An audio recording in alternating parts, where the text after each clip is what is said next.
Hey, folks, welcome to Affiliate Nerd Out. I am your nerderator, Dustin House, spreading that good word about affiliate marketing. You're going to find me on LinkedIn Live every Thursday, 12:15, so put it on the calendar and be here. I'm slowing down a little bit if you didn't notice.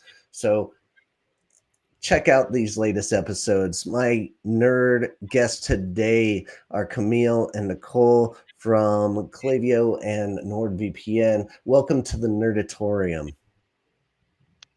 Thank Hi, you. It's a Dustin. pleasure. So Happy this to be here. awesome. This is a little bit of a different format. Usually I have a format of interviewing just one person, but today I thought it would be super fun to check out what a good working affiliate partnership looks like, and you guys work together, so I thought it would be a great time for you guys to discuss what we go through as affiliate managers on both sides of the equation. So appreciate you being here. If you would like to be in Camille and Nicole's seat, come be a guest. Go to dustinhouse.com/nerd and drop an application for what you want to nerd out about. But without further ado, let's start off with you, Nicole. Who are you? Well, I'm Nicole. I'm with Clovio, which is sort of a media brand which owns best reviews. We'll be focusing on today verticals. And I'm an easygoing person. I like talking with people just as we are doing, and looking forward to discussing our good partnership with Nord. Beautiful. Love the hair. Love what's Thank you. going on there. Just you're on brand. It like Yeah, actually matching the matches. Clovio logo. Incredible. Like you should get a raise for that automatically. All right, Camille, how about you? Tell me about who you are. Hi, Dustin. Hi, Nicole. Happy to be here. So, I'm affiliate account director at Nord Security, the company behind products such as NordVPN, NordPass, and we recently also launched a new product which is called Saley, and it's a new eSIM service. Excellent. I'm familiar with the VPN and security space. I'm excited to talk to you guys both today. And let's start off with you, Nicole. So let's talk about who best reviews what you guys do and who you're servicing out there. So Best Reviews focuses on extensive review content, third-party content. It's always more trusted, and so we focus on high-quality content that informs our visitors. Informed visitor is a purchasing client, so that's our focus. We focus on obviously high-quality brands operating in various verticals, security such as Nord, marketing, communications, and we target both consumers and businesses, usually small to medium-sized businesses. But yeah, essentially we focus on high-quality content that aims to educate our audience. Beautiful. And security seems to be one of your big focuses at your company, and a lot of SaaS products as well. So I've been watching you guys from afar for quite a few years and been really impressed with your guys' services and the way we've worked together in the past with some of my brands. Just love what you guys are doing over there, and you make it Thank easy on affiliate managers in all reality. So all right, and tell us about you, Camille. What does Nord Security do, and who are you servicing out there? Yeah, so basically, Nord Security has an aim to develop products within cybersecurity space and make customers' lives easy whenever they browse the internet or get mobile data while traveling or protect their credentials. So essentially we are coming up with a tools for customers that they can rely on in terms of their needs. So we have NordVPN, NordPass, and Saley. These our products. We also have a NordLocker, which is a secure cloud storage service, and we're empowering our clients to use all of our products to essentially be safe and make their lives easy. Well, safety and security on the internet is at the utmost paramount of importance. It seems like there's a new breach of security somewhere in the world every month, and not even not every company is taking the right precautions. So I'm glad you guys are out there doing this. So Totally. when you have and your role is in the partnership development role, and I'm very interested on what do you do when you're looking at partners. For one, like before I let you get started, a big brand like Nord, a lot of applications, I would assume. I had a ton of applications when I was working at IPVanish, and if I had 5% of the applications that were incoming that were good enough to accept into the program, that was a win for the day, essentially. But how do you go about finding the partners and choosing who you're going to work with out there? Yeah, good question. I mean, talking about firstly about NordVPN, so it's almost like we're 10 years in the market, and we probably started affiliate marketing back then, almost like probably 7 years ago. So Mm. probably first 3 years were for the product making to establish ourselves in the market, and then we sort of like really early jumped into affiliate marketing. So whenever we talk about Nord or Nord security, what I would say to have in mind is that our affiliate program is already very mature. So maybe the approaches that we take may be really different than for example for a brand that has just started out. But essentially we're like looking at the pool of partners, and we are segmenting them into different like segments of partners. So there may be like small partners, right, who will generate us like a couple of sales each month, but there may be our key accounts that we will rely on in terms of generating like really large volumes of sales every month. And that's where we have like key account managers who are like and making sure that these accounts are really well maintained. So we have basically really different criteria for different like segments of partners. Mhm. But generally we are really interested in working with as many as possible sites, or a small YouTubers, influencers, whoever come to apply to our program, because our main goal is to spread out the message about our product. So if you meet um, requirements, basic requirements such as traffic thresholds, and you don't really go against our policy guidelines, so then you're really welcome. And then really depends on your performance then how our partnership would look like. But generally as an encouragement, if you're watching this and if you're thinking like, should I work with Nord, we are really welcoming basically everyone who feels that they're spreading relevant content about cybersecurity. Excellent. You brought something up in there, and that is essentially segmenting your groups of affiliates into like big players, big publishers, and maybe the smaller long tail affiliates. When you're going through applications and when you're reaching out to these partners, what do you have in as a mindset of like bucketing those affiliates that are joining your program? Yeah, so I think essentially, we try to give absolutely all affiliates like equal opportunities to scale and to be able to, present Nord in the best light possible. So we do provide them with a really strong, content support. So we basically show them, the possible angles they can talk about Mhm. our products.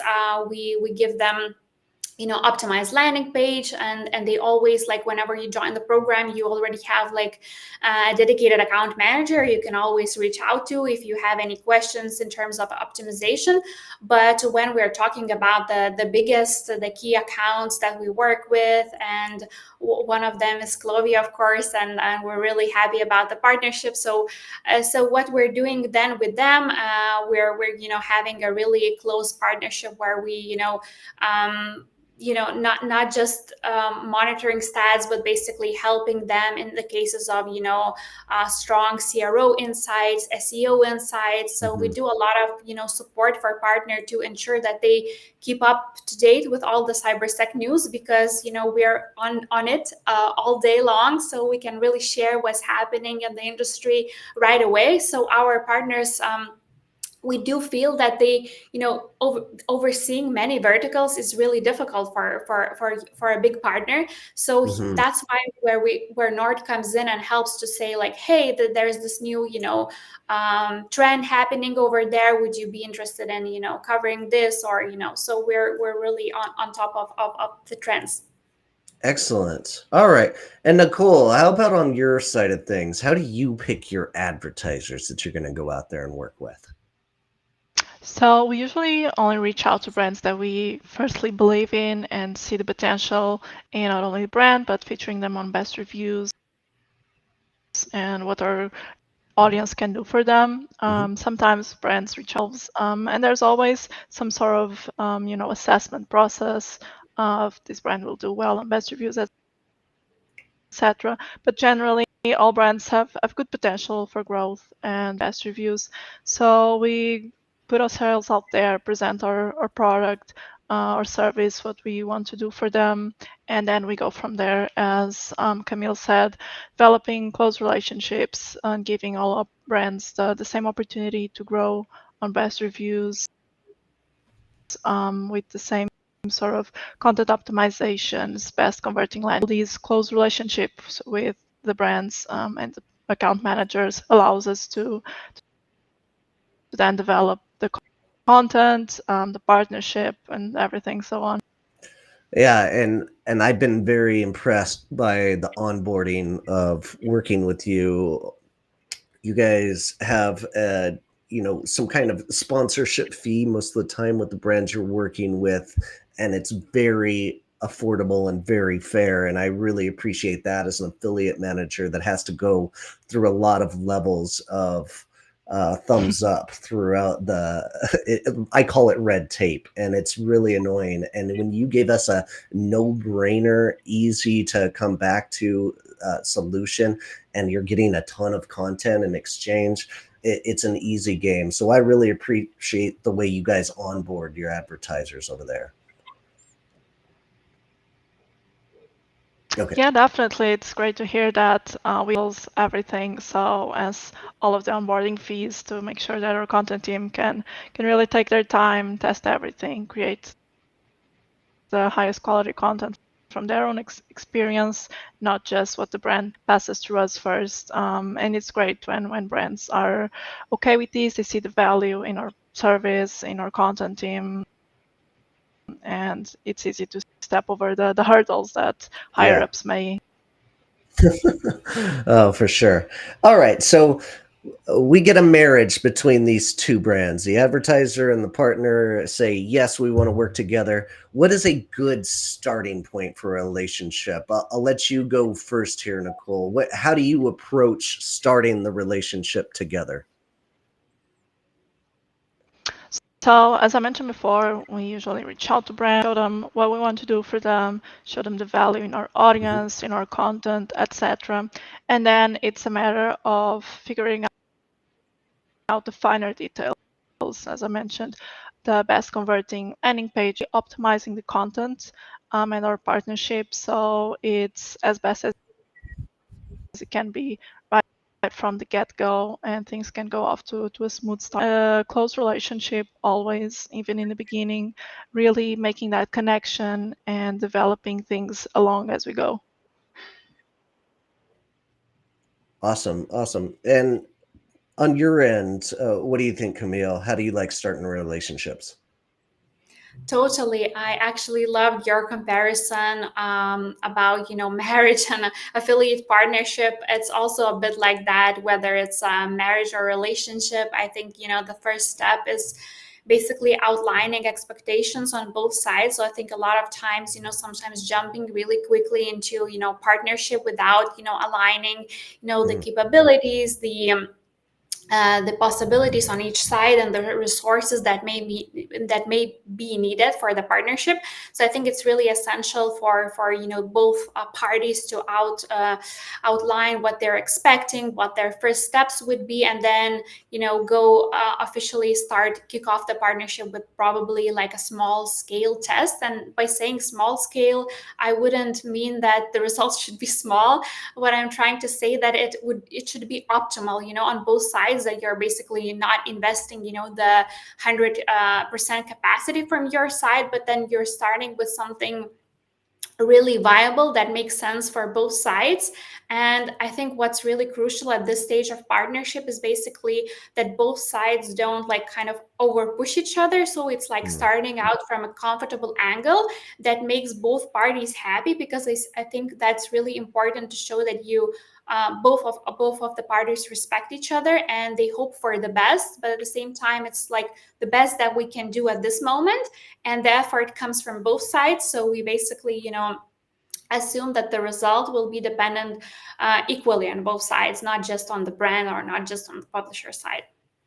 That's very well said, and it brings up a really interesting point and a tough point to approach sometimes, and that is setting expectations within the relationship. And this goes both ways, like what we can expect as a give and take, and it's in the negotiation process. But what are some of the ways that you approach the partners that you're working with on when to expect things from you from the brand's perspective? Let's start with you, Camille. Yeah, I think basically when we're starting, like, the partnership, the expectations, probably we would always want to base them on real numbers and metrics we have Mhm. collected before, with, let's say, similar tier or scope partners. So, for Right. example, if I'm negotiating with X partner that is like an organic partner that has X amount of traffic, then I would be pulling out my stats for like similar partners with that they have similar like domain ranking, similar like organic traffic size. And then I would be thinking, okay, so is this something that we can replicate again? And probably my expectations then for the publisher side would be to sort of like replicate that performance that we have already achieved. So I think Mhm. that would be kind of the basis, like I think at least on our side. But of course we do really listen to the partner, and we really listen to the each feedback that he or she provides. So in some cases, like, we do understand that we would need to align our expectations. Sometimes they could be smaller, sometimes they can even be bigger, depending on what the partner is proposing. So but I think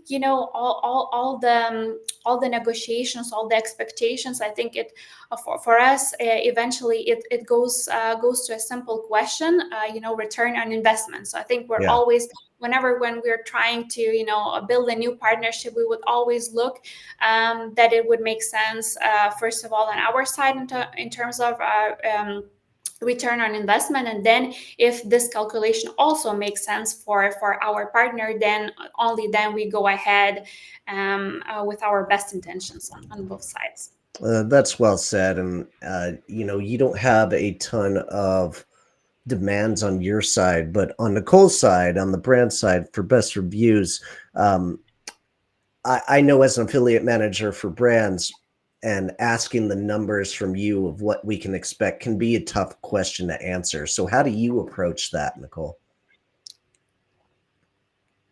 Well, I think those numbers, time, expertise, and in-depth analysis of content or Mhm. brands or performance. So we always try to have some numbers to provide in that category with similar partners, etc. So their expectations of us can also be very clear, and things are all on the table. No hidden metrics, nothing like that. So we try to be as clear as possible on what brands can expect from us, what we can provide, maintaining that clear communication, making sure that our metrics are growing and that we always present partners with the most up-to-date. And from there, we'll also expect that same clear communication, what they expect from us, what they can give us, and something like along those lines of keeping everything on, making sure we're both aware of what each other can provide. Okay, excellent. And as far as, we've come together and decided we're going to have this relationship. What does a negotiation process looks like when you're before we start that first campaign for you guys over on the brand side? We'll start with you, Nicole. Like, what does a win-win look like to you when you're in this negotiation phase?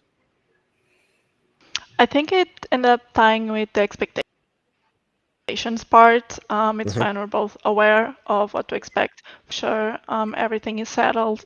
Content team gets on the content, and we have this ongoing content creation. The partner will also, developments that they want to be included in the content. And from then, it's Mhm. just a matter of us putting out the content and start seeing the results. Beautiful. And Camille, what about you? What's a win-win for you when you're negotiating? Yeah, the first probably thought that comes to my mind when I hear the word negotiation is probably payout. It always comes to my mind, Sure.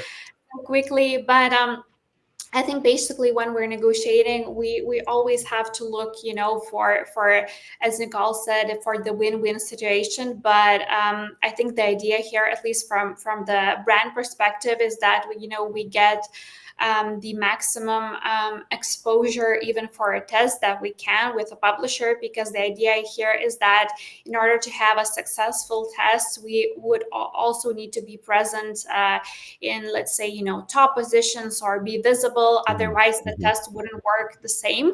So I think it's really critical for us to even start out with a strong already presence together on the publisher side, because I think that's really important. And I think when negotiating, it's really important to start off that we want to be successful, and we want to see like what is there out there that we can achieve together.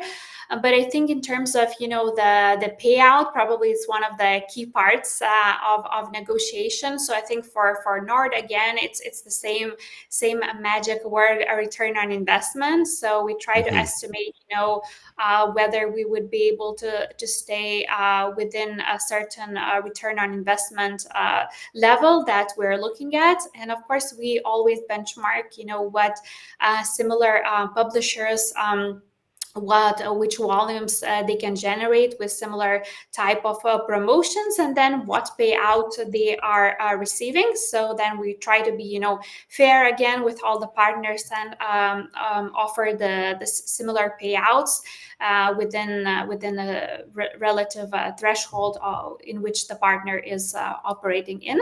So yeah, I think that would be it. But negotiations, it really depends. It's an art, and we're learning it every day. So I think it's a really interesting topic. And I think having had to deal with some really really big publishers in the US, it's really sometimes even a win to get their answer, like we're gonna look at it. So it's a For lot, sure. even if we're talking about such a big brand as Nord Security. In some cases we're also like still being happy about publisher replying to us, because in certain cases it's really hard to, for example, convince a really big publisher to start cybersecurity vertical. So because they may be into politics, they may be into music, but basically convincing them to start cybersecurity vertical needs a lot of convincing, a lot of numbers, and lots of strong proposals. So we're Oh, for sure. Maybe my favorite thing about affiliate marketing is that dopamine rush you get when you get a publisher response to one of your outgoing emails or messages out onto the internet. I love that feeling. And you bring up some really great points on the negotiation. And with historical data that Nord has, with being having an affiliate program 7 years, that can be really dynamic for you to make educated decisions essentially on where to invest your exploratory budget essentially and do these hybrid deals. So with that point, like you've been doing this a long time and you've been accustomed to like looking and eyeballing what's going to be a good deal. But a partner like Best Reviews has SEO content and has much more potential in the long run rather than the short term. So how do you see that organic partners compared to like an influencer that might have instant results? Where do you like to allocate your budget? Do you like to go long term or do you like to go short term a little bit more? Yeah, I think it's always the long term game combined with some pushes along the way in Okay. case you need to boost like your billings. But I think essentially we're all the time playing the long term game, and I think it's we really value our organic partners that rank really well in terms of the keywords that we're interested in. So I think that's probably really was and is crucial from the start of our affiliate program, because traffic is different. So it's different in PPC, it's different in organic, but I think what we're essentially looking at is building really successful long-term partnerships that as you mentioned have the benefits on a long-term basis, where you can basically constantly reap the fruits instead of going one time and having like a successful campaign that will be one-off thing with high investment, as opposed to something that is maybe like smaller scale but long term, and then eventually we are winning in this long game. Okay. Awesome. Well said. And Nicole, on that side of things, I know you guys are very strong on the SEO game and for long-term commitment to your content.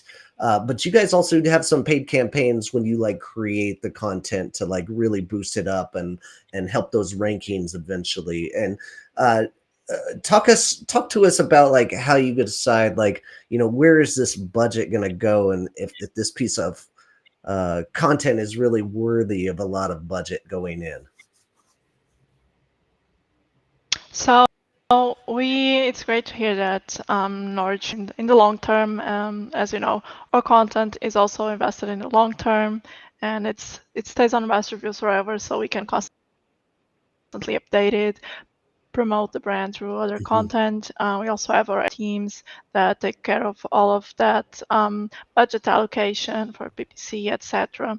Then we have our further Right. exposure opportunities. So for the shorter term, let's say we have, and then we also have our blog articles on Best Reviews that also invest in the long term. So it's a matter of looking at brands, seeing how we're doing, what can be done, what opportunities would best fit the partners, seeing if our suggestions fit with the partners' expectations, goals, needs, and assessing these together and developing from there. Excellent. All right. So let's say we have this relationship and that first campaign is a success for both of you. You guys both look good on the affiliate manager side. What's next? What's that next step for continuing and nurturing this relationship into that next level? You go ahead and go first, Nicole. Matter of first and foremost keeping the content updated, whether it's features, offers, landing pages. For example, if there's been pages, what converts best now, keeping the partnership very tight, even in the eyes of our audience. For example, co-branded landing pages, vanity codes, real performance, and keeping that relationship tight to ensure that things keep moving smoothly. And looking at further content that can be created, as I mentioned, so it's heavily on brand awareness and redirecting audience from social media back to our content to keep informing and just keeping the content going, the partnership going, momentum. Oh, that's great. And keeping that content up to date can be really tough, especially in that VPN space where it's so competitive and there's a new coupon coming out for like every single holiday out there. Like St. Patrick's Day has a 70% off deal. Like it is really tough to keep up on your guys' side. Uh, Camille, what do you think on your side? That first campaign success, how do you guys like to nurture the next steps? Yeah, I totally agree with what Nicole has just shared with you guys. So I think what's probably also important to add as well. Like on our side, we look at the first campaign, we analyze the results, we check the return on investment, we check where we can improve. So both the partner and both the brand. So as Nicole mentioned, maybe you can. Run different like A/B testing with different landing pages. Maybe you Mhm. can, add more localizations. Maybe you can add, tweak some parts of the content. You track which parts of the content are performing best, and you try to also replicate the campaign success with even larger volumes as the next step. So basically, you're looking then if your first campaign was successful, then you're looking into like. Probably a long-term roadmap what you can basically achieve in the long term with the partner. So probably it's like worthwhile aligning like next quarter strategy, next year strategy, and how you can basically strengthen what was already achieved. Because basically with organic partners, when we have partnerships, we really try to make sure that they are keeping up with all the trends, so that search Mm. engines still continue to rank them well. Because it's not enough to produce a content once in a while, because uh, it's really important to stay on the top of SERPs, and Google is known for their really heavy updates, which really make drastic changes on SERPs. Right. And for example, we recently looked at SERPs, and after the latest Google update, they so many partners were like flipped, and they changed their key positions. But I think why I think it's really important to basically continuously monitor the performance, but also help the partner to continuously strive for relevant content, and making sure that they keep on repeating the best practices every month, and making sure that you're on the top of the mind for consumers in that whole marketing funnel. Excellent, excellent. And regarding like the communication of nurturing this partnership that you guys have, how do you guys like to stay in contact? And before you answer that, Camille, I like to say a best practice for me, at least, is as a brand, I take my top 10 partners and I like to have a cadence 30-minute phone call with them once a month, just to build that relationship and continue to get to know them as a person, essentially, and at least my representative. But how do you go about approaching this with some of your biggest partners?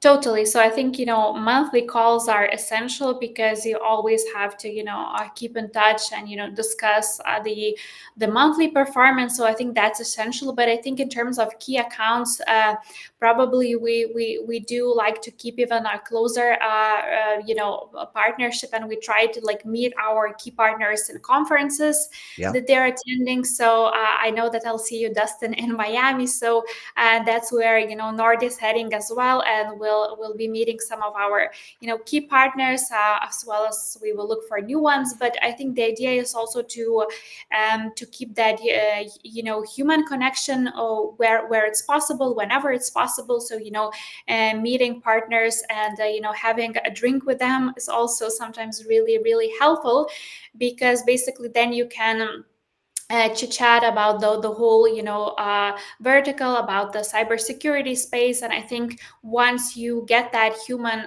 touch and human connection, it's easier to maintain the partnership. And probably when you have this close partnership, it's really really helpful to meet in person, and for example to showcase your product in real time. For example, pull out the phone and show how NordPass works, and how you can see in real time if you have been breached, if your Oh, credentials have been used, etc. Or tell a partner like, hey, download Saley app. Like, look, I'm using Saley now. I'm in the US and I'm using really cheap data plan because I need mobile data in US, and it's much cheaper than mm, buying it from a local, from your mobile partner. So yeah. I think that's something that is really, really helpful in terms of building partnerships. Yeah, it's nice to work for a company that gives you the budget to go do these kinds of conferences and travel every once in a while. I love it when they invest in my education and my partnership development. It's super key. And what about on your side, Nicole? What do you do to nurture these partnerships? It's more or less what you both have mentioned already. Regular calls, on Okay. top of everything, keeping up with performance, really getting to know the person on the other end, so we can develop a closer relationship, both as affiliate managers, as people, and really invest in the brand because we believe in the relationship that's been attending conferences as well. Some brands, some publishers may prefer virtual ones. We prefer in person. We really appreciate speaking face to face, somewhat like we're doing down, as Camille said, showing products, showing metrics, etc. And really speaking even outside of just business to know each other, Mhm. brands, and developing that tight relationship. Yes, yes, and oddly enough, like this relationship, this podcast today that we put together was because Helen and I met at Affiliate Summit back in January, and we created this idea that was really unique to what I was doing, and I loved it. So that's where it stemmed from, and getting to those conferences is essential, in my opinion, for your growth as an affiliate manager altogether. All right, so thank you so much for your insight on the nurturing of the partnership and that step-by-step process that you go through. I love what you guys are doing and how you guys are doing it. Are I want to talk about tools that you guys may be using out there that you might want to introduce to the other folks that may be listening. Are there any tools that you are finding very helpful? What about you, Nicole? Well, I'd say that a good affiliate platform, a good affiliate program is always a good basis for an Hmm. affiliate platform with an All agency, right. etc. In some cases All right. where What's your partners favorite? don't What's your favorite? have an affiliate program, well, we have all of them, and each comes with their different value. Some, for Uh-huh. example, Uh-huh. offer post-back integration. Some have better reporting. So I couldn't say a favorite because they all have their strong points, All right. and sometimes you want to make the perfect one. But in cases where affiliates or affiliate partners don't have affiliate programs, we also use Link Trust, where basically we can provide them Oh, a script that they can introduce on their confirmation page, checkout page, that will then assign the conversion for us. Um, and essentially, let's say that's that program. If partners don't have it, we can try to implement it on our side. And generally keeping things organized on our end as well through a good CRM. okay, excellent. You mentioned the portion there of, oh man, I lost my thought. Some good tips there, and I like how you're staying agnostic to your affiliate networks. It's that's classy. I mean, not the way I would have gone. I throw out everything in my opinions, but I like the way you go about things here. Camille, how about you? What tools are you using out there? So I think basically what was probably essential to outline that we use a number of tools, and depending on depending on the process where we need the tool to be able to do something more efficiently. But I think what's really helpful for us is basically for affiliate managers is to constantly use tools like Ahrefs, SimilarWeb, etc. Probably you all know these, and it's not something new that I'm telling you, but I think it's really essential to learn how to master them on a really pro level, because then it really helps to understand your partner, what are the strengths of the partner, which are the pages that have the most potential for you to have product placement. So I think these are our what we call daily bread of a affiliate marketing manager. And then in terms of we use a number of tools at Nord Security, but I think for example with outreaches, you use many tools like Mixmax and etc. that help you outreach partners more efficiently. But yeah, it really depends on the stage of the process that we're talking about. But I think I would probably put a focus on traffic SEO monitoring tools, because these are giving so many helpful insights to optimize the partnership. Okay, awesome. I like the Ahrefs and SEMrush, similar web points. I mean, those tools don't get old, but make sure you're taking a look at Affy Stash. Go, Kristen Evans loves Affy Stash. She thinks it's a snake's pajamas. All right. Just give it a look there, Camille. I think it could help with your contact scraping if you're out there. What about your guys' day? Last question here. What's your day look like on a normal basis? Go ahead. You go first, Camille. I think each day at Nord Security can be so different, but I think that's why it's so exciting, because you wake up, you open your laptop, and you never know what you're going to see, because there's so many things that we're working on. And I think what's probably the most exciting part, about working at Nord is that we work with different products. So as mentioned, within our affiliate team, we have a number of products that we take care of. So there can be you wake up and you can have 3 meetings, and then 150 Slack messages, and more meetings. But your day can be really cool. And for example, you may have AI trainings organized by the company, which I will have actually tomorrow. So this is something that I'm really looking forward to. That's really exciting, how to leverage AI, because I'm sure we all know the basics of ChatGPT, etc. on a very basic level. But that's very interesting how it can really help. If we use it more properly. But I think overall, our day is very different each time. But I think the essentials of emails, calls with partners, and a daily monitoring of key stats of your partners, of your products, is essential part. So you probably start your day always pulling out the latest dashes of the performance of the products, and then replying to your partners, checking what's new on the product side. It's really important to always have the sync, what's happening on the product side, what are the new releases. And we're always really dynamic, and we really keep a really close contact with our colleagues. So we're always sharing ideas, discussing things collectively, and that's really dynamic, because I think when we're sharing things, then the best ideas come out. So it's always very lively. Yes, I love maybe my favorite portion of this job is the challenge, the new challenge every day, and that nothing is repetitive, because I like my brain going and trying to think critically to get things done. And I love that your mindset is in that same place. What about you, Nicole? Any more stability over on the publisher side that you would say? No, I'd say it doesn't really what Camila said. There's, somewhat of a similar structure every day with emails, calls, etc.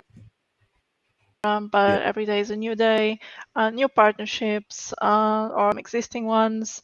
also new things that we may put out, or on internal meetings where we discuss performance, new ideas, what more can be done in terms of content partnerships. Every day really is a new day, also learning opportunities. Clovio also provides those. We have our team events, so gather around at the studio and go do something fun together to really also tighten the bonds Yes. in our team. So every day is a new day, and much like Camille said, you never know what you're getting into when you're evening. It's either 100 messages through email, 100 messages on Teams, what we use, and fun. As you mentioned, Dustin, it's good that new that it keeps your brain going, and keeps you striving to do better, more, etc. Yeah. You know, I envy you guys in the sense that you get to go into an office and see people. That is a part of my life that I'm missing. I love the remote life. Don't get me wrong. I've been doing it for like 7 years now, but sometimes I like to see people's faces and hang out and have a drink with them, and you just don't get that as much. I like a little hybrid approach. But all right, as we wrap this up, how do we connect with you folks? Camille, go first. So you can basically find me on LinkedIn by typing my first name and last name. And so would be happy to connect with you guys. Awesome. And Nicole? Same with Camille. You can find me on LinkedIn, Nicole Neves. You can also drop us clovio.com, and either myself or one of my colleagues will get back to you. Excellent. All right. Thanks for joining me. This has been great content. Really appreciate your guys' insight here. And for those folks watching, keep on recruiting, and we'll see you out there. Take care.